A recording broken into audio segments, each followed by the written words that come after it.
మీలో ఎంతమంది గోంగూర మటన్ ఇష్టమో కామెంట్ చేసేయండి. ఇవాళ అయితే నా స్టైల్లో గోంగూర మటన్ చూపిస్తాను. స్టవ్ వెలిగించి కడాయి అయితే హీట్ చేసుకొని కొద్దిగా నూనె వేడి చేసేసుకోవాలి. పచ్చిమిర్చి, టమాటాను, గోంగూరను కూడా ఇందులో పెట్టేసుకోవాలి. తగినంత ఉప్పు వేసుకొని మెత్తగా మగ్గిచ్చేసుకోవాలి. ఈలోగా మటన్ని కూడా ఇలా శుభ్రంగా కడిగేసుకోవాలి.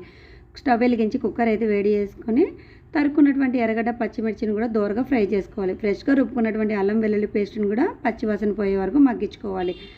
శుభ్రం చేసుకున్నటువంటి మటన్ని కూడా ఇందులో వేసి రుచికి సరిపడా ఉప్పు, పసుపు వేసి హాఫ్ గ్లాస్ వాటర్ యాడ్ చేసేసుకొని 4-5 విజిల్ వచ్చే వరకు మటన్ అయితే మెత్తగా ఉడికించుకోవాలి.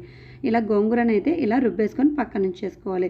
ఉడికిపోయినటువంటి మటన్లో రుచికి సరిపడా కారాన్ని కూడా యాడ్ చేసేసుకోవాలి. ధనియాలు, చెక్క, మొగ్గ, లవంగం వీటన్నిటిని పొడి పట్టేసుకొని ఇందులో వేసేసుకోవాలి. కొత్తిమీర తరుగు ఇంకా గోంగూర పేస్ట్ని కూడా ఇందులో వేసుకొని ఈ కన్సిస్టెన్సీ వచ్చే వరకు ఉడికించుకోవాలి. వేడి వేడి అన్నంలోకి సూపర్గా ఉంటుందండి. మరి వీడియో నచ్చినట్లయితే లైక్ చేయండి.